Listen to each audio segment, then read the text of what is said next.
Assalamualaikum warahmatullahi wabarakatuh. Innal hamdalillah nahmaduhu wa nasta'inuhu wa nastaghfiruh wa na'udzu billahi min shururi anfusina wa min sayyiati a'malina. Man yahdihillahu fala mudilla lahu wa man yudlil fala hadiya lahu. Asyhadu an la ilaha illallah wahdahu la syarika lah wa asyhadu anna Muhammadan abduhu wa rasuluh, amma ba'd. Ibu-ibu dan bapak sekalian, kita lanjutkan kitab Sahih Targhib wa Tarhibnya. Kita masuk ke At-Targhib fi Kathratil Jamaah. At-Targhib, anjuran untuk memperbanyak jumlah orang yang sholat berjamaah. Karena sholat berjamaah itu semakin banyak jumlahnya, semakin besar pahalanya ya. Dan semakin sedikit jumlahnya, semakin sedikit pula pahalanya. Hadis nomor 411 dari Ubay bin Ka'ab, semoga Allah meridainya, ia berkata, Shalla bina Rasulullah sallallahu alaihi wasallam yauman as-subha. Faqala, asyahidun fulan? Qalu la. Qal asyahidun fulan? Qalu la. Qal inna hataini salataini athqalus salawati 'alal munafiqin. Walau ta'lamuna ma fihima la ataitumuhuma walau habwan 'ala rukabi. Wa inna safal awwala 'ala mithli safil malaikah. Walau 'alimtum ma fi fadilatihi labtadartumuhu. Wa inna salata ar-rajuli ma'a ar-rajuli azka min salatihi wahdah. Wa salatahu ma'a ar-rajulaini azka min salatihi ma'a ar-rajul. Wa kullama kathur fahuwa ahabbu ila Allahi azza wa jal. Rahu Ahmad wa Abu Daud wa Nasa'i wa Ibnu Khuzaimah wa Ibnu Hibban fi sahihaihima wal Hakim. Waqad jazima Yahya bin Ma'in wa Dhuhli bi sihhati hadzal hadis. Dari Ubay bin Ka'ab, semoga Allah meridainya, ia berkata, suatu hari Nabi Shallallahu alaihi wasallam salat subuh bersama kami. Artinya mengimami ya para sahabat. Lalu Nabi SAW bertanya, apakah si fulan hadir? Mereka berkata, tidak. Apakah si fulan hadir? Mereka berkata lagi, tidak ya Rasulullah. Maka Rasulullah SAW bersabda, sesungguhnya dua solat ini, itu solat isya dan solat subuh, adalah solat yang paling berat atas orang munafik. Kalaulah kalian mengetahui bagaimana besarnya solat subuh berjamaah dan solat isya berjamaah, niscaya kalian akan mendatanginya walaupun kalian merangkak di atas lutut-lutut kalian. Dan sesungguhnya saf yang pertama itu seperti safnya malaikat. Kalaulah kalian mengetahui bagaimana besarnya keutamaan saf yang pertama, maka kalian akan berlomba-lomba untuk mendapatkannya. Dan sesungguhnya sholat seseorang bersama seseorang itu lebih mulia dibandingkan sholatnya sendirian. Dan sholatnya bersama dua orang itu lebih utama dibandingkan dengan sholat bersama seorang. Dan semakin banyak yang ikut sholat berjamaah, maka semakin dicintai oleh Allah Azza wa Jalla. Dikeluarkan Imam Ahmad, Abu Daud, Nasa'i, Ibnu Khuzaimah, Ibnu Hibban dalam sahihnya, dan Al-Hakim, dan Yahya bin Ma'in serta Imam Adz-Dhuhli memastikan bahwa hadis ini sahih. Hadis ini Bapak dan Ibu-ibu sekalian, ya, menunjukkan bahwa di antara sifat orang munafik itu Pak, ya, dia berat untuk menghadiri sholat berjamaah. Makanya Allah mengatakan dalam surat An-Nisa ya, ketika menyifati orang-orang munafik ya. Allah mengatakan innal munafiqina yukhadi'una Allah wa huwa khadi'uhum. Wa idza qamu ila shalah qamu kusala yura'una an-nas wa la yadhkuruna Allah illa qalila. Sesungguhnya orang munafik itu menipu Allah dan Allah akan balas tipuan mereka. Dan apabila mereka berdiri untuk sholat, mereka berdiri dengan malas. Itu pun mereka riya, ingin dilihat orang. Dan mereka tidak mengingat Allah kecuali sedikit saja. Ngeri ya, kalau misalnya ternyata kita ini pas mendengarkan adzan ternyata kita jadi malah berat nih mau sholat. Iya, mau pergi ke masjid berat nih. Tapi kalau jalan-jalan, jogging sampai 10 kilo kuat itu Pak. Lari-lari pagi sampai 5 kilo kuat Pak. Tapi jalan kaki ke masjid 200 meter, aduh ya Allah kayak berat banget. Iya, ada apa? Kok ke masjid jadi berat? Itu pasti akibat daripada apa? Akibat ada penyakit di hatinya. Penyakit itu disebut dengan penyakit nifak, ibu-ibu sekalian. Ini penyakit yang ditakutkan oleh para sahabat dahulu. Ya Muhammad bin Al-Munkadir berkata, adraktu 30 sahabiyan, kulluhum yakhafuna an-nifaq ala anfusihim. Aku bertemu dengan 30 sahabat, semuanya mereka merasa takut terkena penyakit munafik.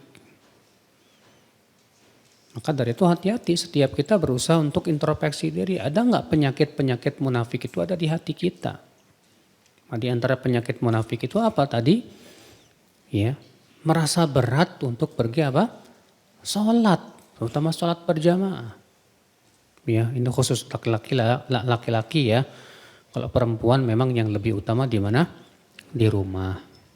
Ya. Nah, terutama sholat isya dan sholat apa? Subuh. Karena Nabi mengatakan dalam hadis ini, 2 sholat ini adalah sholat yang paling berat atas orang munafik. Kenapa ibu-ibu? Karena di zaman Nabi kan nggak ada lampu Bu. Ya, di zaman Nabi SAW itu nggak ada penerangan. Sedangkan orang munafik itu ya pergi ke masjid sholat itu cuma buat setor muka istilahnya Pak. Iya. Nah kalau sholat isya, sholat subuh gelap, nggak kelihatan. Sehingga apa? Mereka berat sekali untuk pergi ke masjid itu. Maka dari itulah ibu-ibu dan bapak sekalian, jadilah kita orang yang senantiasa semangat ya untuk menegakkan sholat. Karena tanda orang yang insya Allah hatinya bebas dari penyakit kemunafikan itu apa? Ketika hatinya itu semangat kepada ketaatan. Terutama sholat 5 waktu. Faedah yang kedua yang bisa kita petik dari hadis ini ibu-ibu dan bapak sekalian. Itu keutamaan sholat berjamaah terutama sholat isya dan sholat subuh. Dan disebutkan dalam hadis yang lain ya. Bahwa pahala sholat isya berjamaah itu sama dengan sholat setengah malam. Dan pahala sholat subuh berjamaah itu sama dengan pahala sholat semalam suntuk. Masya Allah. Ini luar biasa ya. Hanya pecinta akhirat yang semangat nih ngedengerin pahala tuh Pak. Kalau pecinta dunia mendengar pahala akhirat gak tertarik. Tertariknya kalau ada keuntungan apa? Dunia. Ya, tertariknya kalau ada iming-iming dunia ya, misalnya diumumin nih, siapa yang sholat subuh berjamaah dapat duit 2 juta. Baru tuh Bu, ya semangat itu. Bergegas itu, masjid penuh langsung jam 4 subuh itu Bu. Tapi kalau dikasih iming-iming pahala akhirat, kata Nabi siapa yang sholat subuh berjamaah maka dia dapat pahala semalam suntuk. Enggak tertarik gitu loh. Kenapa ya? Kok lebih tertarik kepada dunia dibandingkan kepada pahala akhirat. Padahal kan akhirat lebih baik tidak? Lebih baik. Allah mengatakan wal akhiratu khairu wa abqa. Dan kehidupan akhirat itu lebih baik dan lebih kekal. Cuma masalahnya yaitu ya hati kita dipenuhi dengan cinta dunia. Faedah yang ketiga ibu-ibu yang bisa kita petik dari hadis ini yaitu keutamaan saf yang pertama buat laki-laki. Karena untuk laki-laki sebaik-baik saf itu yang paling depan. Kalau perempuan sebaik-baik saf yang paling mana? Paling belakang. Makanya saf perempuan itu dimulainya dari belakang Bu, bukan dari depan. Kalau kebanyakan kita lihat perempuan itu mulainya dari mana? Depan, kemudian ke belakang, ke belakang, ke belakang, ke belakang. Padahal kata Nabi SAW, saf yang paling utama buat laki-laki perempuan apa? Yang paling belakang. Ya, kenapa sih? Karena memang Islam itu Bu, menganjurkan supaya kita ini semakin jauh dari fitnah. Semakin dekat dengan laki-laki, semakin besar tuh fitnahnya. Semakin jauh, semakin ringan fitnahnya, dan itu lebih utama. Iya. Maka dari itu para laki-laki ini, jangan sampai setiap jamaah masbuk terus. Iya. Ada itu Bu. Ya, Masya Allah dia sih sholat berjamaah terus alhamdulillah. Cuman sayangnya itu masbuk terus. Padahal kata Nabi SAW, la yazalu rajul yata'akhir an sholatil jumu'ah hatta yuakhiruhu Allahu finnar. Senantiasa seseorang selalu terlambat menghadiri sholat Jumat. Dalam satu riwayat yang lain sholat berjamaah. Sampai Allah akhirkan ia dalam api neraka. Dalam satu riwayat yang lain sampai Allah akhirkan ia masuk surga walaupun ia termasuk penduduk surga.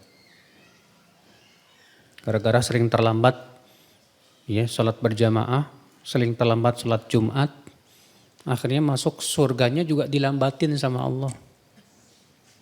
Iya, kan gak enak banget orang udah pada masuk surga, udah pada enak-enakan. Ini suruh nunggu nanti ya. Salah kamu, kenapa dulu suka lambat sholat gitu kan. Masya Allah. Faedah selanjutnya ibu-ibu yang bisa kita petik dari hadis ini. Sholat berjamaah semakin banyak jumlahnya semakin dicintai oleh Allah. Makanya semakin banyak nih alhamdulillah yang hadir di sholat berjamaah semakin besar pahalanya Masya Allah. Jadi gimana nih Ustadz, ada 2 masjid, yang satu dekat tapi yang sholat berjamaahnya sedikit. Ada agak jauh tapi yang sholat berjamaahnya apa? Banyak. Mana yang lebih diutamakan, yang dekat apa yang jauh? Kita katakan yang jauh aja gak apa-apa. Ya, kecuali kalau misalnya kamu memilih yang jauh akhirnya malah menimbulkan fitnah. Malah menimbulkan apa? Fitnah. Dan menyebabkan akhirnya masjid yang dekat rumah kita jadi kosong melompong. Nah ini tentu mudaratnya lebih besar. Maka lebih baik jangan. Ya. Hadis berikutnya. Hadis 412 dari Qubath bin Ashyam al-Laythi atau Ushaim. Semoga Allah meridainya, ia berkata Rasulullah SAW bersabda, Salatul rajulaini ya ummu ahaduhuma sahibahu azka indallah min salati arba'atin tatra. Wa salatu arba'atin azka indallah min salati samaniyatin tatra. Wa salatu samaniyatin ya ummahum ahaduhum azka indallah min salati mi'atin tatra. Rahu Tabrani, Ahwal Bazzar wa Tabrani bi isnadin la ba'sa bih.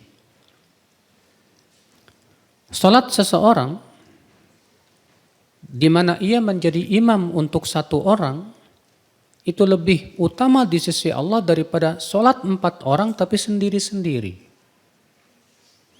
Dan sholat 4 orang berjamaah itu lebih utama di sisi Allah daripada sholat 8 orang tapi sendiri-sendiri.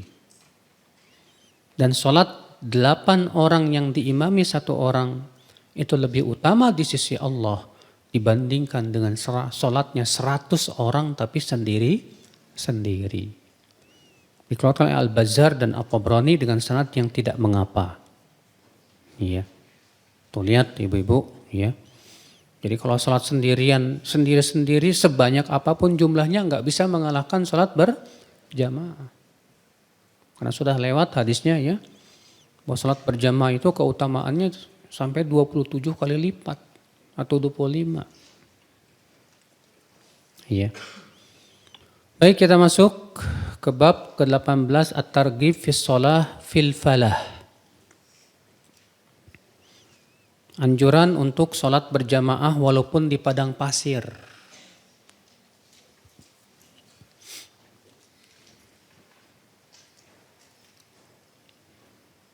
Hadis nomor 413.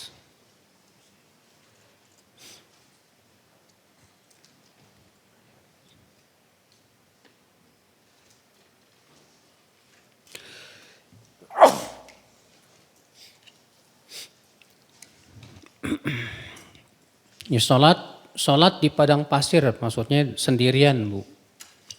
Iya, uzlah. Berkata Al-Hafidh Al-Mundhiri, "Waqad dhahaba ba'dul ulama ila tafdhiliha 'ala shalah fil jamaah."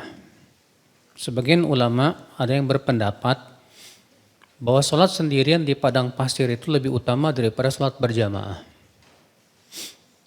Namun ini pendapat yang sebetulnya kalau kita perhatikan secara dalil-dalil kurang kuat. Ya, sebab kalau itu yang paling utama tentu banyak para sahabat yang menyendiri di mana? Di padang pasir. Namun yang dimaksud daripada ya ini adalah, dan nanti akan disebutkan hadisnya, Bu. Itu di zaman penuh fitnah. Di zaman penuh apa? Fitnah. Yang dimana banyak orang yang sholat berjamaah pun ternyata ya sholatnya nggak tumak nina, cepat banget. Ya, kerusakan agama di mana-mana, kerusakan moral, akhlak dan yang lain, sehingga kita tidak lepas dari fitnah. Maka pada waktu itu yang lebih utama bagaimana? Yang lebih utama kita menyendiri aja, jauh daripada apa? Fitnah. Hadis 413 an Abi Sa'idin Al-Khudri radhiyallahu anhu qala qala Rasulullah sallallahu alaihi wasallam as-salatu fil jama'ati ta'dilu 25 shalah fa idza shallaha fi falatin fa atamma ruku'aha wa sujudaha balaghat 50 shalah rawahu Abu Daud wa rawal Hakim bi lafdhihi wa qala sahihun ala syartihima. Warahi Ibnu Hibban fi sahihi wa lafdhuhu qala Rasulullah SAW salatul rajul fi jama'ah tazidu ala salatihi wahdahu bi 25 darajah fa in sallaha bi ardin qiyyin fa atamma ruku'aha wa sujudaha tuktabu salatu bi 50 darajah.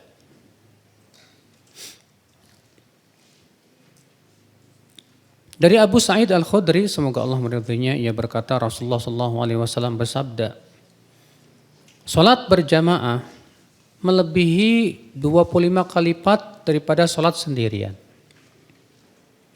Dan bila ia melakukan salat itu di falah itu padang pasir, ya, yang tidak ada orang, dan ia tetap menyempurnakan ruku dan sujudnya, ya, maka itu bisa mencapai 50 kali lipat sholat. Dikeluarkan Abu Daud. Dan Ibnu Hibban meriwayatkan sholat seseorang berjamaah melebihi sholatnya sendirian 25 derajat. Tapi jika ia sholat di sebuah tempat ya, yang tidak ada orang, di dalam artian di padang pasir sana seperti yang ditafsirkan dalam riwayat sebelumnya, dan ia tetap menyempurnakan ruku dan sujudnya, maka ditulis untuk dia sholat 50 derajat. Ya.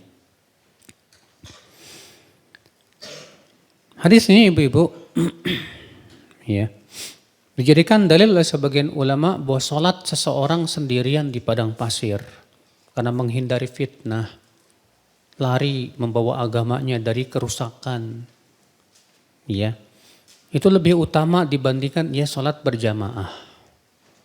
Namun ternyata tidak lepas dari fitnah. Kan disebutkan dalam hadis, yushiku an yakuna khairu malil muslim ghanam yatba'u biha sya'afal jibal wa mawaqi'al qatar. Hampir-hampir nanti kata Rasulullah SAW, harta terbaik seorang muslim adalah kambing yang ia pelihara di puncak-puncak gunung. Ya, dan di lembah-lembah. Ia lari membawa agamanya dari fitnah. Itu kapan? Kata para ulama, ketika memang kerusakan sudah parah sekali. Sehingga kita tidak bisa lepas dari fitnah dunia, fitnah syahwat dan syubhat. Maka pada waktu itu kita kemudian menyendiri di gunung, beribadah kepada Allah, fokus kita memperbaiki diri, ya. Itu lebih baik daripada kita ya berada di tempat yang di situ memang sudah rusak, ya. Sudah banyak sekali kemungkaran, sudah banyak sekali kemaksiatan, syubhat, syahwat dan yang lainnya. Kita amar ma'ruf nahi mungkar pun sudah tidak didengar lagi sama orang. Ya. Maka pada waktu itu lebih baik kita menyendiri. Tapi kalau kita berada di suatu tempat yang di situ banyak kemungkaran, lalu kita berdakwah, kita memperbaiki mereka, kita berusaha untuk apa? Ya, mengajak manusia kepada kebaikan dan ternyata alhamdulillah banyak orang mau berubah dan yang lainnya. Tentu ini lebih utama, Ibu. Tentu ini lebih apa? Utama. Karena disebutkan dalam hadis bahwa Nabi SAW bersabda, ya, kata Rasulullah, alladzi yukhalitun nas wa yasbir ala adahum khairun minal ladzi la yukhalitun nas wa la yasbir ala adahum. Orang yang bergaul dengan manusia dan sabar menghadapi gangguan mereka itu lebih baik daripada orang yang enggak bergaul dan tidak sabar menghadapi gangguan mereka. Tapi dengan syarat kata para ulama, bergaul di sini itu dalam rangka apa? Mewarnai mereka. Mengajak mereka kepada kebaikan, ya, maka itu lebih baik, ya. Tapi kalau misalnya kita berada di suatu tempat yang kita amar ma'ruf, dakwah sudah nggak didengar, sudah orang juga nggak peduli, cuek, ya, bahkan kita malah dimusuhi dan yang lainnya, maka kita ingin selamatkan diri kita, kemudian kita tinggal di suatu tempat yang sepi, ya, kita fokus ibadah kepada Allah Subhanahu wa taala, maka pada waktu itu bisa jadi saat itu lebih baik di sisi Allah. Iya. Wallahu a'lam.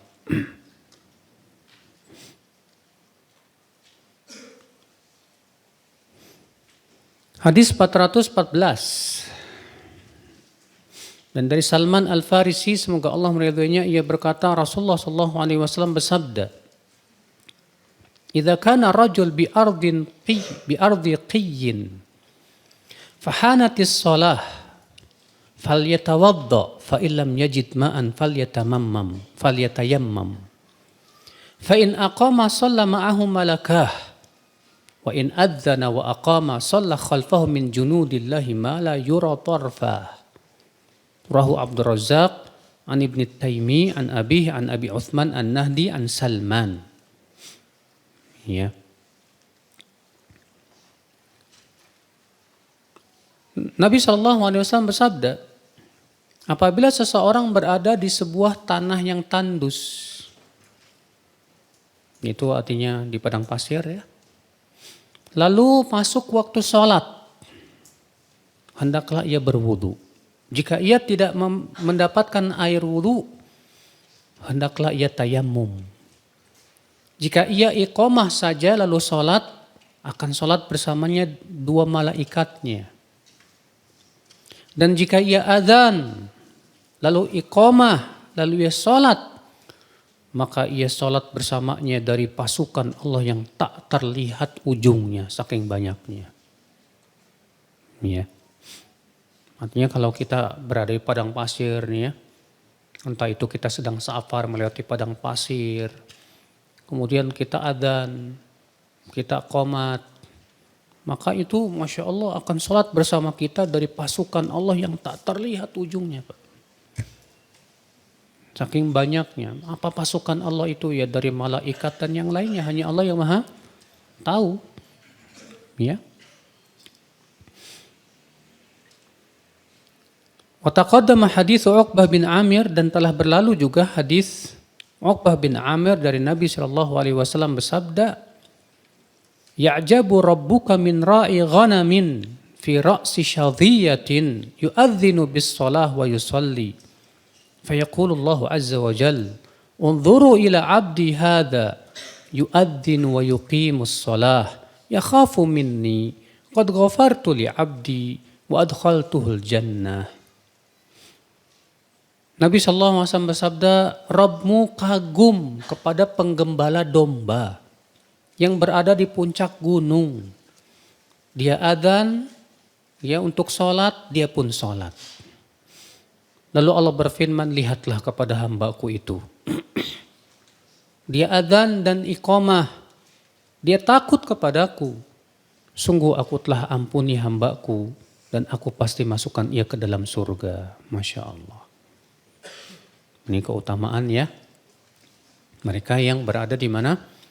Di padang pasir. Ya. Tinggal di sana atau sedang mengembala domba dan yang lainnya. Atau di puncak gunung sendirian. Tapi dia tetap adzan. Dia tetap menegakkan apa? Salat. Maka Allah bangga kepada si hamba itu. Lalu Allah berfirman kepada para malaikat, lihat itu hamba aku. Dia adzan, dia iqamah. Dia takut kepadaku, Masya Allah. Sungguh aku pasti ampuni dia dan aku masukkan ia ke dalam surga, kata Rasulullah, kata Allah Subhanahu wa taala. Masya Allah, ibu-ibu sekalian ya. Ya, ini bagi mereka yang tinggal di mana, Bu? Di pegunungan sendirian. Ya, adapun kita yang ada di perkotaan, maka yang lebih utama sudah kita sebutkan tadi, yaitu sholat berjamaah.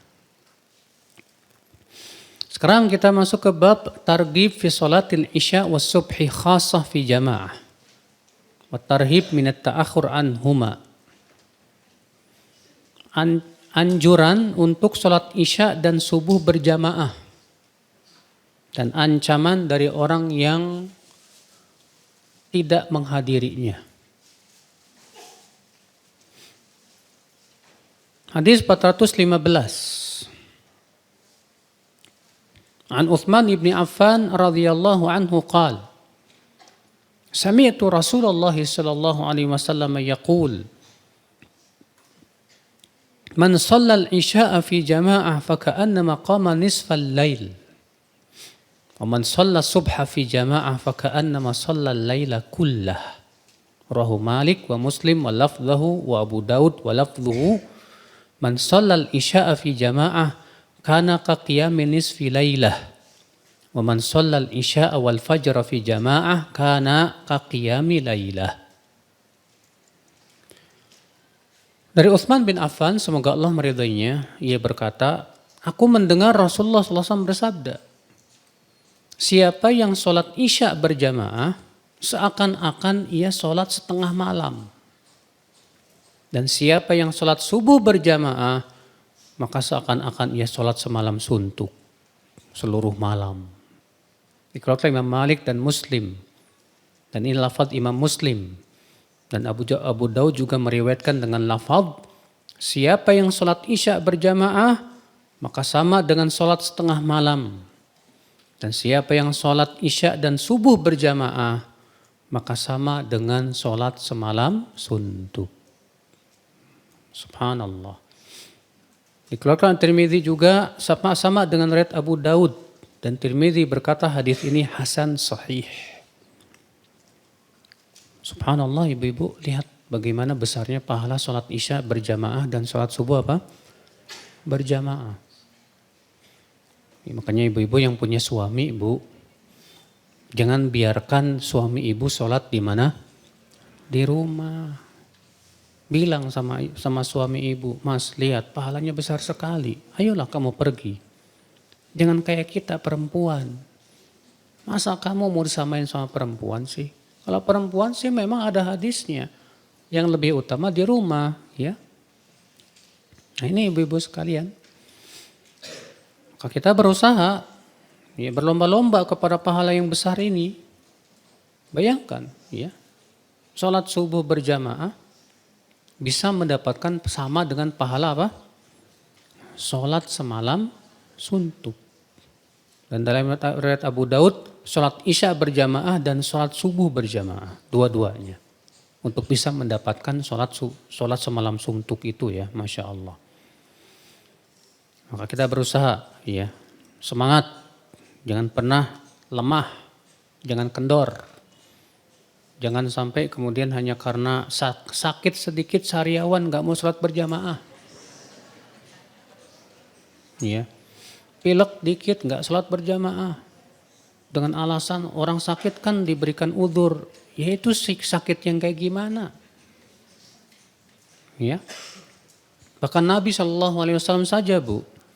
Saat sakit menuju kematiannya, beliau tetap mengusahakan sholat berjamaah. Walaupun beliau dibopong oleh 2 sahabat. Padahal beliau sedang sakitnya berat sekali. Ya.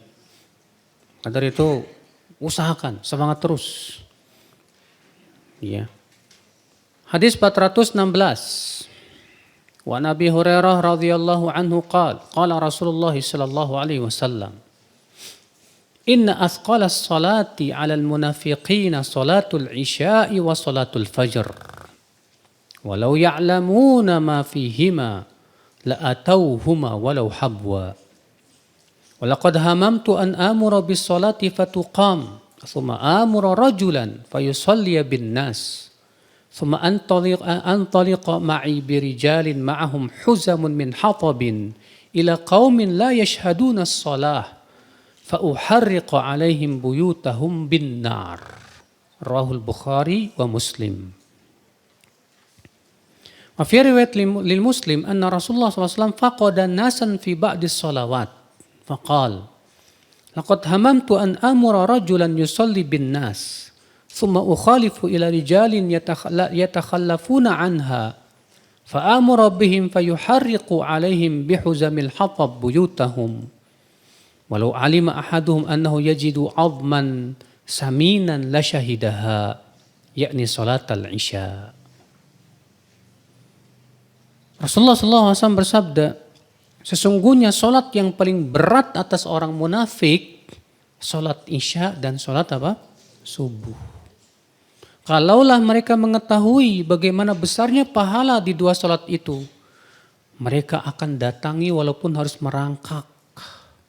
Sungguh aku ingin sekali menyuruh supaya ditegakkan solat. Lalu aku suruh seseorang untuk mengimami manusia. Kemudian aku pergi bersamaku orang-orang yang membawa kayu bakar kepada kaum yang tidak menyaksikan sholat berjamaah. Lalu aku bakar rumah mereka dengan api itu. Dikeluarkan Bukhari dan Muslim. Dan dalam riwayat Muslim, bahwasanya Rasulullah SAW kehilangan beberapa orang pada sebagian sholat. Lalu Rasulullah bersabda, sungguh aku ingin menyuruh seseorang sholat mengimami manusia. Lalu aku pergi kepada orang-orang itu yang tidak menyaksikan sholat berjamaah. Lalu aku akan bakar mereka. Aku akan perintahkan orang untuk membakar rumah mereka dengan kayu bakar. Kalaulah mereka, salah seorang dari mereka mengetahui, ya kalau mereka bisa mendapatkan tulang yang gemuk, pasti mereka akan menyaksikannya. Artinya orang munafik itu Bu, semangat sholat berjamaahnya kalau ada apa? Keuntungan dunia. Ya. Lihat ibu-ibu, ya. Nabi Shallallahu Alaihi Wasallam mengatakan bahwa sholat yang paling berat atas orang munafik itu sholat apa, Bu? Sholat isya dan sholat subuh berjamaah. Jadi buat orang munafik itu semua sholat sebetulnya berat, ya. Cuma yang paling berat itu sholat isya dan sholat subuh. Kemudian Nabi SAW bersabda, sungguh aku ingin menyuruh seseorang untuk adzan. Lalu aku suruh seseorang untuk jadi imam. Lalu aku pergi kepada orang-orang dengan membawa yang orang-orang yang tidak ikut sholat berjamaah itu ya, dengan membawa kayu bakar itu. Aku akan bakar rumah mereka, Masya Allah. Lihat ibu-ibu. Sampai Nabi SAW ingin membakar rumah orang yang tidak menyaksikan sholat apa? Berjamaah. Tapi kenapa Nabi enggak jadi melakukannya? Disebutkan dalam riwayat yang lain karena di rumah itu ada anak-anak dan wanita yang tidak wajib sholat berjamaah. Maka hadis ini dijadikan dalil oleh Imam Ahmad bahwa laki-laki ya yang sudah balik wajib sholat berjamaah di mana? Di masjid. Wajib.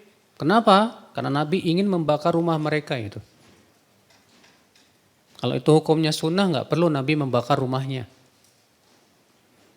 Ya memang ini khilaf para ulama ya. Sebagaimana sudah kita sebutkan ya. Tentang hukum sholat berjamaah bagi laki-laki. Sebagian ulama berpendapat hukumnya sunnah muakkadah.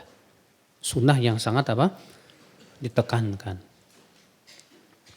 Sebagian ulama dan ini pendapat Imam Ahmad dan ini merupakan mazhab Hambali, bahwa sholat berjamaah buat laki-laki itu hukumnya wajib.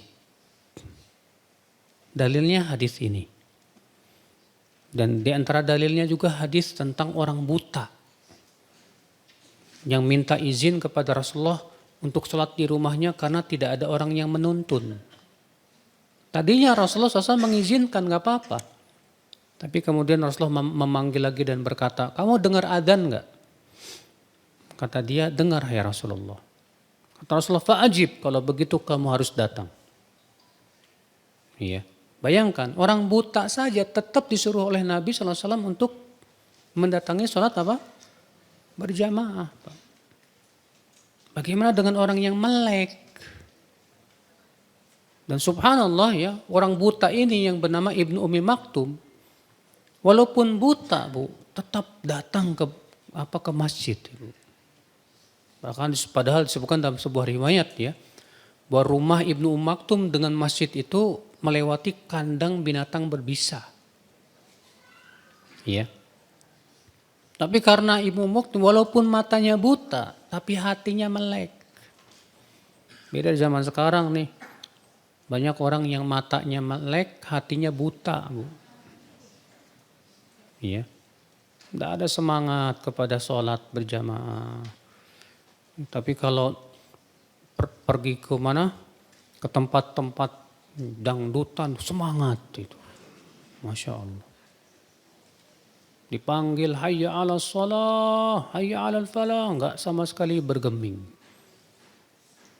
Iya. Subhanallah, seakan-akan mereka enggak bakalan dibangkitkan kali dari kuburnya, Bu. Padahal di kuburan itu ya mengerikan. Kalau bagi orang-orang yang tidak mau menaati Allah Subhanahu wa taala. Hadis ini kita ambil faedah juga ibu-ibu. Hadis ini celaan terhadap orang-orang munafik. Yang mereka itu berat untuk melakukan sholat berjamaah. Mau sholat berjamaah kalau ada keuntungan dunia saja. Makanya kata Nabi di situ, kalaulah salah seorang dari mereka mengetahui bahwa kalau ia sholat berjamaah dia dapat tulang yang gemuk, daging yang gemuk, pasti dia akan datang itu. Sebagai ejekan Nabi untuk orang munafik. Karena orang munafik itu begitu. Semangatnya kalau ada keuntungan dunia. Orang beriman enggak. Orang beriman tuh lebih semangat kepada keuntungan akhirat. Orang beriman memandang dunia itu kecil. Ya. Dunia itu kata Rasulullah SAW seperti apa? Seperti bangkai anak kambing kata Rasulullah. Maka ya akhwat Islam, ya kalau ternyata kita lebih semangat kepada dunia dibandingkan kepada akhirat, ini masalah untuk akhirat kita nanti. Iya. Jangan sampai ya kita lebih semangat kepada dunia dibandingkan kepada apa? Akhirat. Kita harus lebih semangat kepada akhirat, Bu. Naam, dunia kita semangat kalau memang ada keuntungan akhiratnya. Kalau dunia itu tidak ada keuntungan akhiratnya, nggak perlu kita semangat. Ya. Buat apa kalau ternyata nggak ada keuntungan akhiratnya? Harusnya kita kebalik begitu. Kalau orang munafik ya, semangatnya kepada dunia, kepada akhirat kurang semangat, kecuali kalau di akhirat itu ada keuntungan dunia gitu kan. Kalau orang yang beriman kebalik, semangatnya kepada akhirat, kepada dunia kurang semangat, kecuali kalau di dunia itu ada apa? Keuntungan akhiratnya. Dia semangat cari nafkah, iya semangat kalau memang dengan cari nafkah itu dia bisa sedekah, bisa menjalankan hak-hak ya anak dan istrinya untuk kehidupan akhirat dia, baru dia semangat tuh. Itu yang seharusnya kita lakukan ibu-ibu sekalian. Ya. Hadis berikutnya ibu-ibu sekalian, hadis 417. Wa an ibni Umar radhiyallahu anhuma qala kunna idza faqadna ar-rajula fil fajr wal isya asa'na bihi dhann. Rawahu al-Bazzar wa Tabrani wa Ibnu Khuzaimah fi sahihihi. Kami dahulu di zaman Rasulullah, kalau kehilangan seseorang di sholat subuh dan sholat isya berjamaah, kami berburuk sangka kepada dia. Jangan-jangan ini orang munafik ini. Iya. Nah, di sini menunjukkan ibu-ibu bolehnya berburuk sangka kepada siapa? Kepada orang yang suka meninggalkan sholat berjamaah tanpa uzur. Karena kata Ibnu Umar seperti itu ya. Kami kalau kehilangan seseorang di sholat subuh dan sholat isya, kami berburuk sangka kepada dia. Berarti ya, kalau misalnya kita ada orang yang malas-malasan sholat berjamaah, padahal dia sehat, dia kuat, tidak ada uzur, boleh nggak kita berburuk sangka sama dia? Boleh. Nggak masalah, nggak apa-apa. Buktinya ini, Ibnu Umar.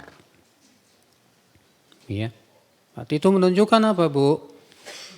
Menunjukkan bahwa tidak menyaksikan sholat berjamaah tanpa uzur ini jelek. Perkara yang tercela di kalangan salafus saleh, di kalangan para sahabat. Iya. Subhanallah. Hadis 418. Wa an rajulin minan nakha qal sami'tu Abu Darda radhiyallahu anhu hina wa hadaratul wafah qal uhaddithukum hadithan sami'tu an Rasulillah sallallahu alaihi wasallam sami'tu Rasulullah sallallahu alaihi wasallam yaqul u'budillaha ka'annaka tarah fa illam takun tarah fa innahu yarak wa'dud nafsaka fil mauta wa iyyaka wa da'watal madlum fa innaha tustajab wa man istata'a minkum an yashhada salatain al-isya was subha walau habwan falyaf'al. Rawahu Tabrani fil Kabir. Dari seorang laki-laki dari Banu Nakha, dia berkata, aku mendengar Abu Darda, semoga Allah meridainya, ketika telah hadir kematian kepadanya berkata, aku akan sampaikan kepada kalian hadis yang aku dengar langsung dari Rasulullah sallallahu alaihi wasallam. Aku mendengar Rasulullah SAW bersabda, beribadahlah kepada Allah seakan-akan kamu melihat Allah. Jika kamu tidak bisa melihatnya, maka sesungguhnya Allah yang melihat kamu. Dan hitunglah dirimu termasuk mayat yang akan meninggal dunia. Dan jauhi oleh hati-hati kamu dari doa orang yang dizolimi. Karena doa orang yang dizolimi itu mustajab. Dan siapa di antara kalian yang mampu untuk menyaksikan dua sholat ini, yaitu sholat isya dan sholat subuh, walaupun merangkak, maka hendaklah ia hadir. Iya. Masya Allah ibu-ibu, ini Abu Darda, semoga Allah meridainya, sebelum wafatnya berwasiat, Bu, dengan sebuah hadis yang ia dengar dari Rasulullah sallallahu alaihi wasallam. Apa itu? Yang pertama, beribadahlah kepada Allah seakan-akan melihat Allah. Maksudnya gimana? Beribadah kepada Allah seakan-akan melihat Allah itu, Bu. Artinya, kita beribadah kepada Allah itu ya dengan penuh ilmu. Ilmu tentang apa? Tentang Allah. Orang yang betul-betul mengenal Allah, dia akan beribadah kepada Allahnya itu seperti melihat Allah, Bu. Saya akan berikan sebuah contoh. Ya. Contoh misalnya saya berkata kepada ibu, saya akan gambarkan kehidupan Rasulullah seakan-akan ibu melihatnya langsung. Maksudnya apa, Bu? Maksudnya kita menggambarkannya itu saking jelasnya seakan-akan melihat dengan mata kepala, padahal enggak. Demikian pula orang yang sangat kenal Allah, bagaimana nama, sifat-sifatnya dan yang lainnya, maka dia akan beribadah kepada Allah seakan-akan dia melihat Allah. Padahal kita tidak mungkin melihat Allah di dunia ini. Iya. Itu menunjukkan ibu-ibu derajat yang sangat tinggi ini, Masya Allah. Ini sebetulnya ya, ini derajat ihsan, Bu. Iya. Yang disebutkan dalam hadis bahwasanya Rasulullah SAW ditanya oleh malaikat Jibril, apa itu ihsan? Kata Rasulullah SAW, al-ihsan an ta'budallah ka'annaka tarah, fa illam takun tarah fa innahu yarak. Ihsan itu kamu beribadah kepada Allah seakan-akan kamu melihat Allah. Dan jika kamu tidak bisa melihatnya, maka Allah yang melihat kamu. Berarti ini ada dua derajat ihsan nih, Bu. Derajat yang pertama, beribadah kepada Allah seakan-akan melihat Allah. Ini yang paling tinggi. Derajat yang kedua, beribadah kepada Allah tapi merasa diawasi oleh Allah, dilihat oleh Allah. Nah, kita udah sampai belum tuh derajat itu tuh? Belum kayaknya. Ya, sholat kita masih nggak khusyuk. Ya, kita sholat Allahu Akbar, sholat, tapi pikiran kita kemana-mana, Bu. Pergi ke dapur, ya, pergi ke kantor, pergi ke tempat-tempat yang lain, sampai lupa saya sudah sholat 2 rakaat apa 3 rakaat. Saking nggak khusyuknya.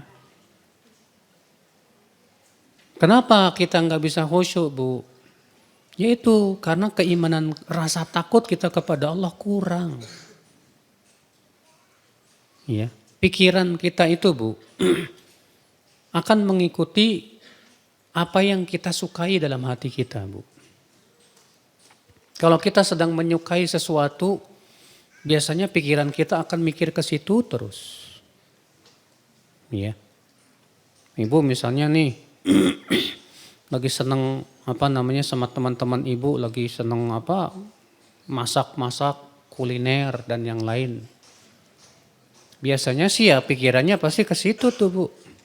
Akhirnya kebawa ke dalam sholat. Iya. Kenapa? Karena hati kita lagi asyik dengan sesuatu itu. Maka pikiran pun juga lebih asyik mikirin itu. Tapi kalau kita lebih asyik dengan sholat misalnya, kita merasa asyik dengan bacaan Quran, insya Allah sih kita akan merasa apa? Khusyuk dalam sholat itu, nikmat rasanya. Nah ini masalahnya di zaman sekarang ini banyak orang yang tidak merasakan kenikmatan sholat, Bu. Akibat daripada hatinya lebih nikmat dengan selain sholat. Nikmat dengan dunia dan yang lainnya. Allahul musta'an. Iya. Kemudian nasihat yang kedua apa? U'dud nafsaka fil mauta. Hitunglah dirimu dalam mayat. Maksudnya yakinilah bahwa kamu ini pasti akan mati. Selalu kita ingat-ingat bahwa kematian itu akan datang kepada kita sekonyong-konyong. Siapa yang bisa jamin loh Bu? Nanti sore kita masih hidup. Ada yang bisa jamin? Tidak ada. Siapa yang bisa menjamin bahwa kita akan masih ada ajal seminggu lagi? Masih ada kehidupan buat kita? Enggak tahu. Hanya Allah yang maha tahu. Maka dari itulah kalau kita selalu berpikir, waduh nanti jangan-jangan saya besok mau meninggal nih. Insya Allah kita sungguh-sungguh tuh. Tapi kalau hayalan kita, gampang lah nanti taubatnya udah tua aja. Iya. Gampang lah, saya kan masih muda, masih senang-senang aja lah. Nanti taubatnya udah tua. Gimana mau taubat? Kalau sekarang aja sudah menganggap remeh apa? Taubat. Siapa yang bisa jamin? Pertama, siapa yang menjamin kamu bahwa kamu akan usianya tua? Yang kedua, siapa yang bisa jamin kalau kamu akan diberikan hidayah taubat oleh Allah? Makanya kata Ibnu Qudamah Bu ya, orang yang menunda-nunda taubat itu seperti apa Bu? Seperti orang yang ingin mencabut sebuah pohon. Ketika ia cabut kok keras. Lalu dia berkata begini, nanti aja dah cabutnya setahun lagi aja. Tahun depannya dia cabut tambah keras. Terus dia bilang lagi, nanti deh tahun depan lagi saya cabut. Tambah keras lagi. Pohon maksiat nih Bu. Kalau dibiarkan berakar di hati kita, sulit Bu untuk taubat. Orang kalau sudah asyik dengan maksiat dalam hidupnya, ya, bagaimana dia akan taubat? Kecuali kalau memang Allah yang memberikan kepadanya apa? Hidayah. Maka dari itulah ibu-ibu, jangan pernah kita ini ya banyak berangan-angan bahwa saya akan hidup 1000 tahun lagi. Ya saya pengen hidup 500 tahun lagi, jangan. Yang kita pikirkan bagaimana kita persiapan menuju kematian. Kemudian nasihat berikutnya apa? Hati-hati dari doa orang yang dizolimi. Artinya jangan sampai kita menzolimi orang, hati-hati Bu. Menzolimi orang tuh banyak Bu, baik dengan apa? Lisan ataupun dengan apa? Perbuatan. Mungkin kita tidak pernah mukur orang, tapi kita suka gibahin orang. Menggibahi orang termasuk zolim enggak? Zolim. Ya. Kita menyakiti hati orang, zolim. Demikian pula apalagi ya di zaman sekarang ini Bu ya. Banyak sekali orang-orang yang senang ngebully orang tuh Bu. Dibully orang itu. Hanya karena dia nggak suka sama orang itu misalnya. Dibully itu subhanallah zolim itu Bu. Maka berhati-hati. Kata Rasulullah SAW, hati-hati dari doa orang yang dizolimi. Karena doa orang yang dizolimi mustajab. Pasti diijabah oleh Allah. Walaupun orang kafir. Iya, sebagaimana disebutkan dalam hadis demikian. Kemudian ya wasiat beliau selanjutnya adalah untuk bersungguh-sungguh supaya kita bisa sholat berjamaah. Terutama sholat isya dan sholat apa? Subuh. Maka seorang mukmin tidak pernah meremehkan sholat berjamaah, Bu. Ingat, yang meremehkan sholat berjamaah itu ada tanda-tanda kemunafikan di hatinya. Orang mukmin tidak pernah, dia akan bersungguh-sungguh. Ya, sesibuk apapun dia usahakan bagaimana saya bisa sholat berjamaah. Kecuali kalau memang ada udzur yang syar'i ya, seperti sakit parah atau hujan lebat, ya, atau yang sifatnya memang diizinkan dalam syariat untuk tidak sholat berjamaah. Iya. Hadis berikutnya 419 sama dengan sebelumnya, hadis 420. Wa an Samurah bin Jundub radhiyallahu anhu anin Nabi sallallahu alaihi wasallam qala: Man shalla subha fahuwa fi dhimmatillah. Rawahu Ibnu Majah bi isnadin sahih. Dari Samurah bin Jundub, semoga Allah meridhoinya, dari Nabi sallallahu alaihi wasallam bersabda, siapa yang sholat subuh maka ia berada di dalam tanggungan Allah. Masya Allah. Bayangkan, Bu, orang yang sholat subuh itu ditanggung oleh Allah, Bu. Maksudnya dalam tanggungan Allah gimana? Dalam jaminan Allah. Ya, Allah akan pelihara dia, Allah akan lindungi dia, Allah berikan taufik kepadanya. Ini keistimewaan yang luar biasa nih. Ya, buat orang yang ikut sholat subuh, buat laki-laki itu sholat subuh berjamaah itu. Siapa di antara kita yang tidak ingin dijamin sama Allah, Pak? Kalau cuma kartu jaminan kesehatan mah kecil. Ya. Kartu ini dan itu kecil. Kita pengennya dapat jaminan langsung dari siapa? Allah. Allah kalau sudah menjamin, wah Masya Allah. Luar biasa, Ibu. Iya.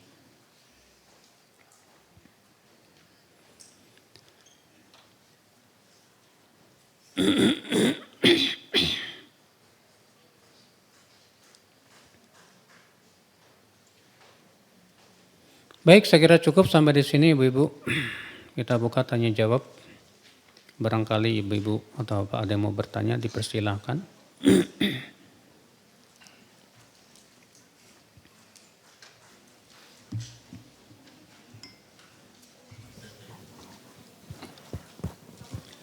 Assalamualaikum warahmatullahi wabarakatuh, Ustaz.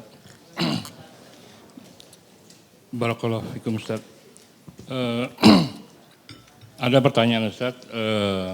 Ada dua buah hadis yang daripada Bukhari, riwayat Bukhari, di mana yang pertama daripada Abu Sa'id Al-Khudri radhiyallahu anhu, di mana Rasulullah SAW bersabda, telah masuk penduduk surga ke dalam surga dan telah masuk penduduk neraka dalam neraka.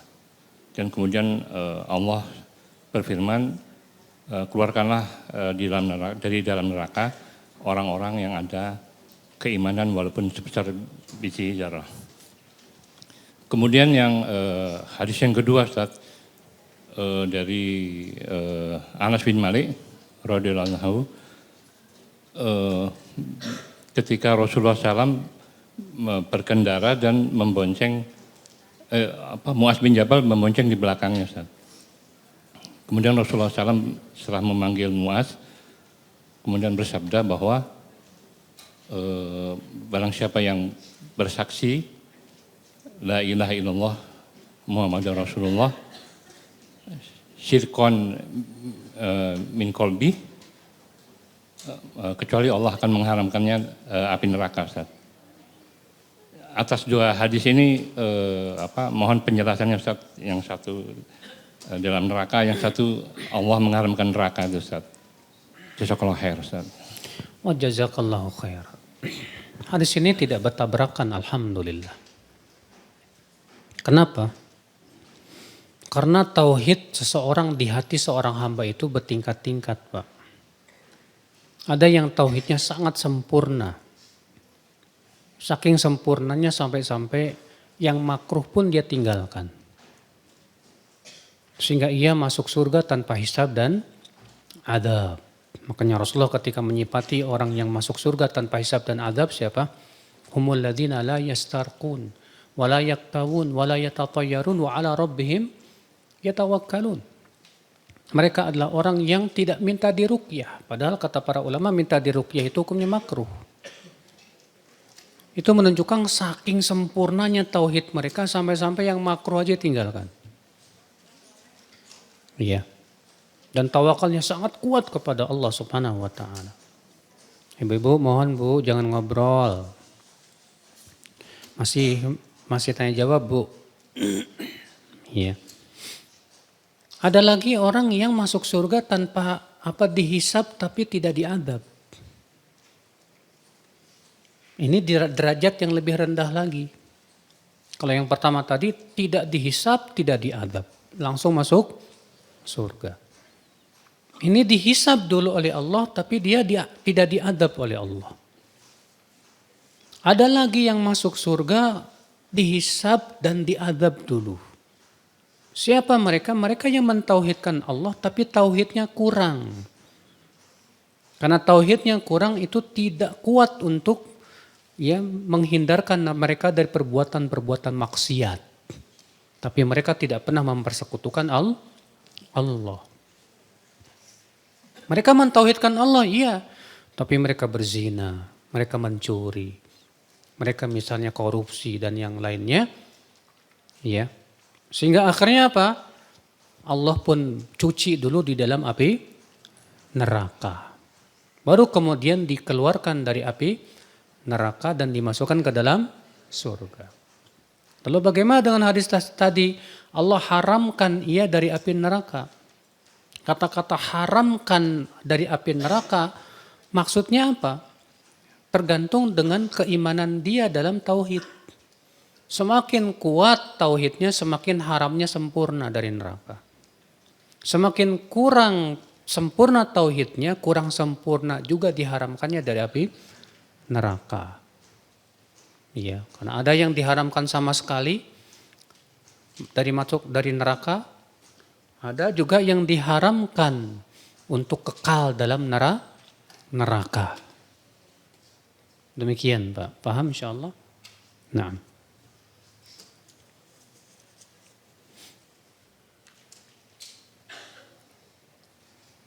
Izin nasihat buat anak saya yang merasa susah banget buat bangun pagi Ustadz sebelum azan subuh. Sehingga beliau sering tidak hadir sholat subuh berjamaah. Kenapa?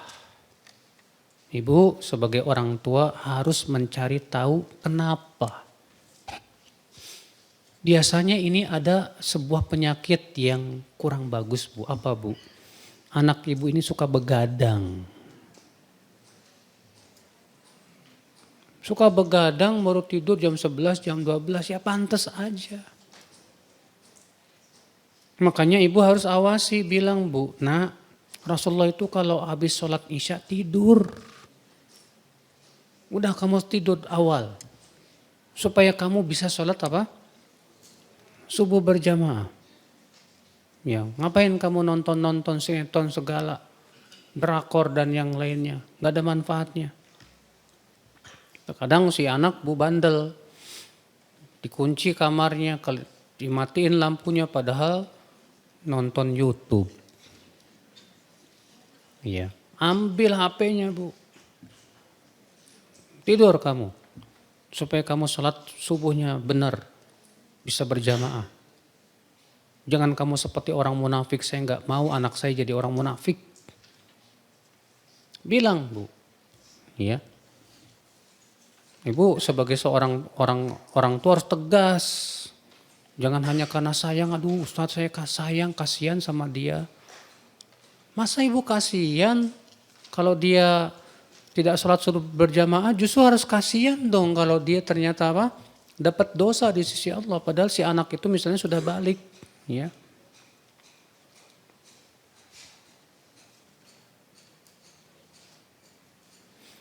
Ustadz kalau ada cakaran atau seperti goresan di dekat lutut dan pinggul warnanya ungu.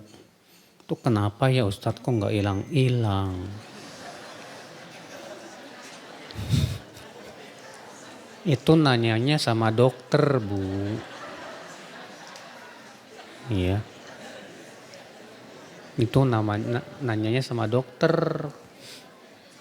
Ada mungkin nggak itu pengaruh dari godaan jin misalnya, setan? Bisa jadi ada. Ya. Tapi kalau ibu mau, ibu ruqyah aja. Ibu tempel, pegang ya tempatnya tersebut, bacain deh qul huwallahu ahad 3 kali, qul a'udzu birabbil falaq 3 kali, qul a'udzu birabbin nas. Dan tiupkan kemudian balurkan ke situ. Ya, atau ibu pegang kalau memang sakit misalnya baca bismillah bismillah bismillah 3 kali. A'udzu billahi wa qudratihi min syarri ma ajidu wa uhadir 7 kali. Itu yang diajarkan oleh Rasulullah SAW. Ya.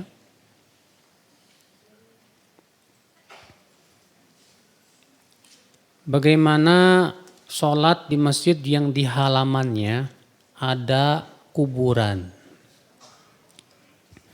Terjadi khilaf para ulama apakah halaman masjid termasuk masjid atau tidak. Ini berhubungan dengan masalah khilaf para ulama tentang batasan apa? Masjid. Ya. Sebagian ulama mengatakan bahwa halaman masjid tidak termasuk apa? Masjid. Atas dasar itu kalau kuburannya ada di halaman enggak masalah kita sholat di masjid itu. Sebagian lagi ulama mengatakan bahwa halaman masjid termasuk apa? Masjid. Atas dasar pendapat ini berarti tidak boleh sholat di masjid tersebut karena ada larangan sholat di masjid yang dibangun di atas apa? Kuburan. Namun yang sahih yang rajih wallahu alam, kalau halaman tersebut dipagari sehingga dipastikan itu masuk ke dalam area apa? Masjid, maka tidak boleh kita sholat di masjid tersebut. Kenapa? Karena Nabi SAW melarang sholat di masjid, melarang membangun masjid di atas apa? Kuburan. Dan tidak boleh kuburan dijadikan apa? Masjid. Iya. Nah ini, tapi kalau misalnya halaman tersebut memang tidak secara ini juga tidak masuk masjid dan tidak digunakan untuk sholat dan yang lainnya dan dipastikan bukan bagian dari apa? Masjid, maka nggak masalah kita sholat di situ.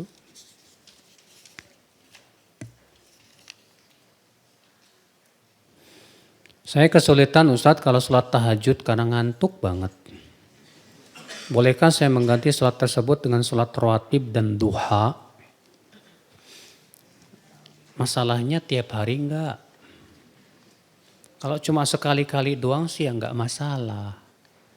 Yang masalah itu tiap hari. Makanya enggak tahajud-tahajud. Yang paling penting Bu, Ibu jangan tinggalkan sholat witirnya deh. Karena sholat witir ini sangat ditekankan sekali. Imam Ahmad pernah ditanya tentang seorang laki-laki yang suka meninggalkan sholat witir. Apa kata Imam Ahmad? Dzaka rajulun su, itu orang buruk kata Imam Ahmad.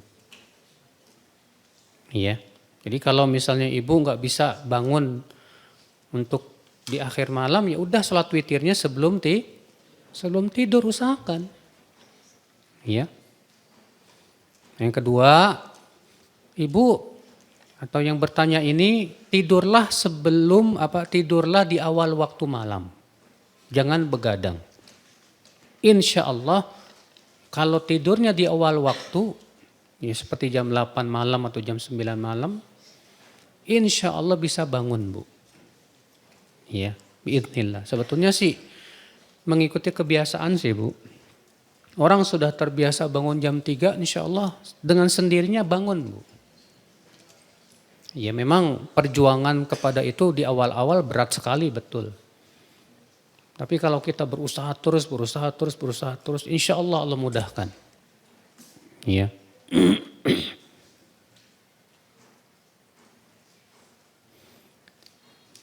Bagaimana orang yang terlambat dari sholat berjamaah di masjid? Kemudian ia pun sholat di rumahnya berjamaah bersama istri.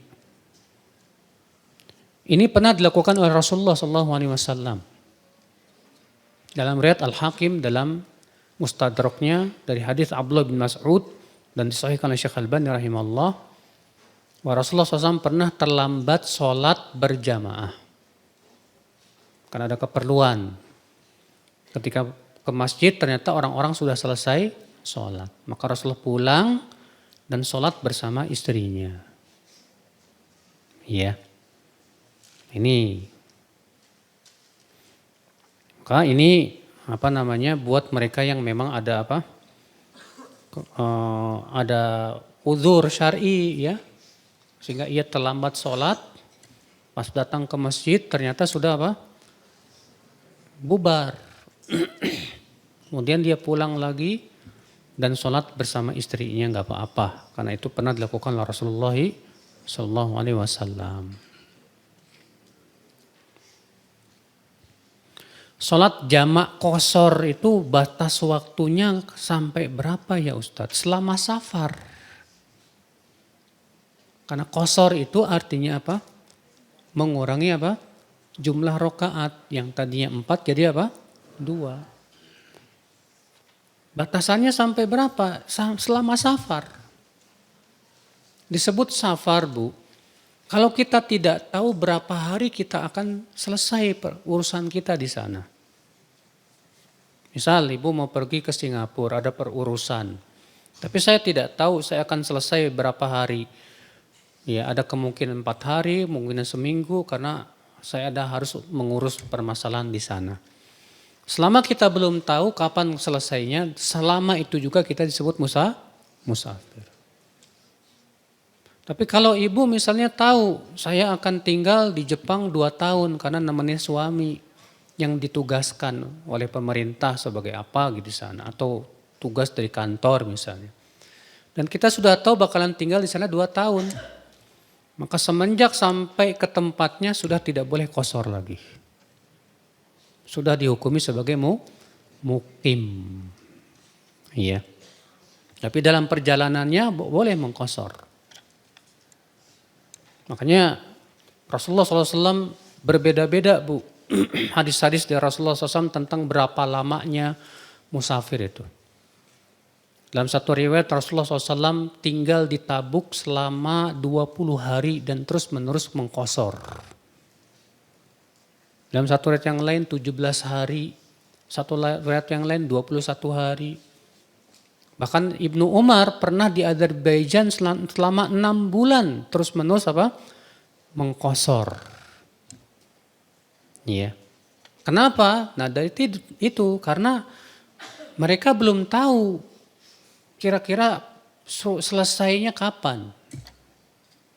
Kalau seperti ini keadaannya boleh kita terus mengqashar.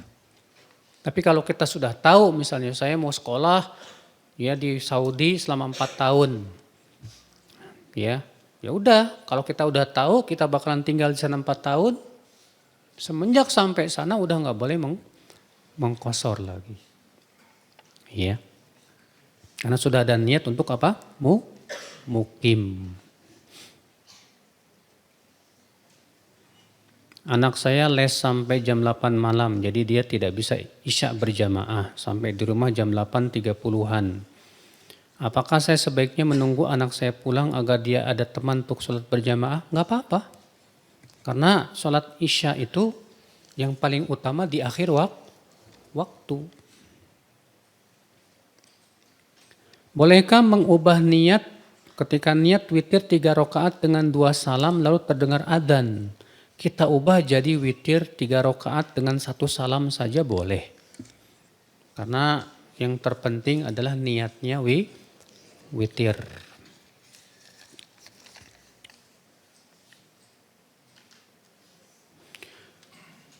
Apakah boleh beralasan tidak sholat subuh di masjid berjamaah karena masjidnya dingin sekali? Ya beli jaket dong.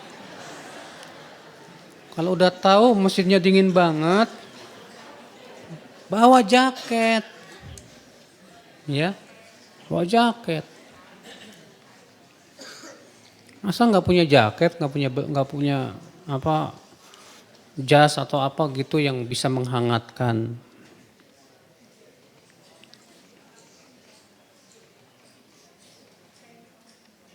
Untuk pemberian zakat Apakah harus disampaikan kepada penerimanya? Kalau ini adalah zakat enggak harus. Yang terpenting niat pemberinya adalah apa? Zakat. Dan orang yang menerimanya memang orang yang berhak mendapatkan apa? Zakat. Jadi enggak perlu ada pemberitahuan ini zakat, enggak perlu. Iya.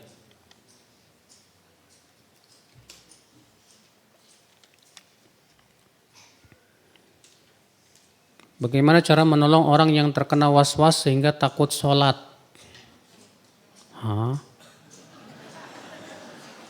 Hanya karena takut bacaan salah arti. Wah, ini mah was-was setan namanya, Pak. Masa hanya gara-gara takut bacaan salah arti jadi nggak sholat? Ini malah jadi jatuh kepada dosa yang lebih besar. Kita bilang ke dia, Allah berfirman, la yukallifullahu nafsan illa wus'aha. Allah tidak membebani jiwa kecuali sesuai kemampuan. Udah kamu lakukan sesuai kemampuan kamu deh. Iya.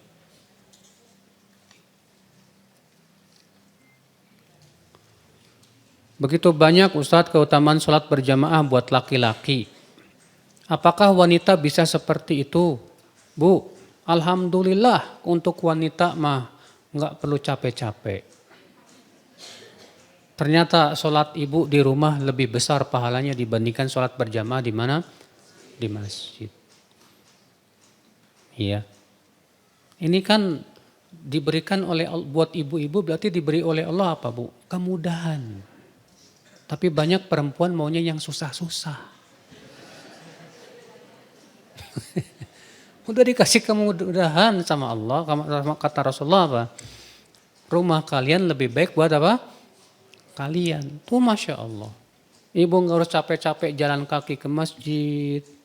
Ibu gak harus capek-capek harus ya panas-panasan atau dingin-dingin di luar.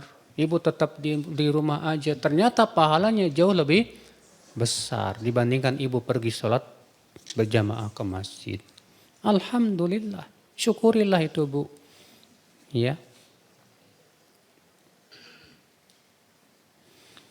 Tadi masuk masjid kajian sudah dimulai, bagusnya yang mana ya Ustadz? Kita sholat tahiyat masjid atau langsung duduk kajian aja? Nabi SAW sedang khutbah Jumat. Lalu kemudian ada seorang laki-laki yang bernama Sulaik datang dan langsung duduk. Lalu Nabi bersabda, as-shalaita raka'atain? Kamu sudah sholat 2 rakaat belum? Kata ya Sulaik, belum hai Rasulullah. Kata Rasulullah, kum farka ya watajawaz fihima. Ayo bangun, sholat kamu dan ringankan sholatmu. Padahal mendengarkan khutbah Jumat hukumnya apa? Wajib. Namun tetap Nabi menyuruh orang ini untuk sholat tahiyat masjid. Maka yang lebih baik ya sholat tahiyat masjid aja. Iya. Pak Ustadz, kalau sholat berjamaahnya di rumah sama istri gimana Pak Ustadz? Ini alasan pemalas.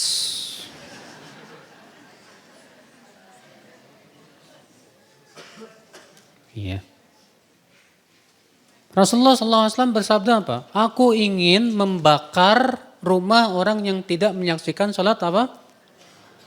Mungkin aja itu yang gak sholat berjamaah sama istrinya di rumahnya. Tapi Nabi tidak mengatakan, oh mungkin mereka sholat berjamaah sama istrinya kali. Enggak, Nabi mengatakan aku mau bakar itu rumahnya. Yang tidak menyaksikan sholat apa? Berjamaah. Nabi tidak nanya dulu dia jamaah sama istrinya enggak di rumah. Ya. Berarti itu menunjukkan Bu, bahwa seorang laki-laki tetap tidak diizinkan demikian. Harus dia sholat berjamaah kemana? Ke masjid. Ya.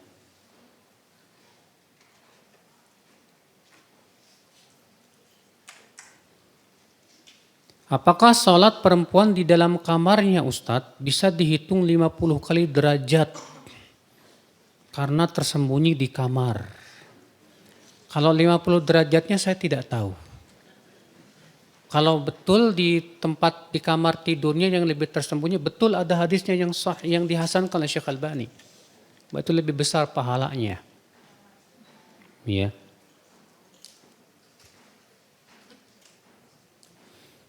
Apakah boleh mengadakan baksos pemeriksaan kesehatan di masjid secara gratis dan berbayar, tapi diskon?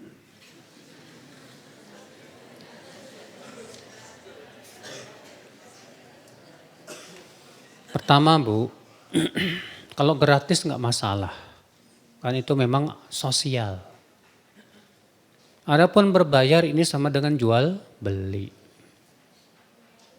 Dan jual beli di dalam masjid boleh nggak? Nggak boleh. Iya. Jadi kalau mau di dalam masjid, khusus yang gratis aja. Adapun yang berbayar, sediakan aja di luar masjid. Iya. Baik, sudah tidak ada lagi yang bertanya. Alhamdulillah. Ini saja yang bisa sampaikan. Mohon maaf bila ada kata-kata yang tak berkenan di hati. Yang benar semuanya dari Allah, dan yang kurang itu yang salah itu dari kekurangan ilmu saya dan dari syaitan. Subhanakallah bihamdik, asyhadu an la ilaha illa ant, astaghfiruka wa atubu ilaik. Assalamualaikum warahmatullahi wabarakatuh.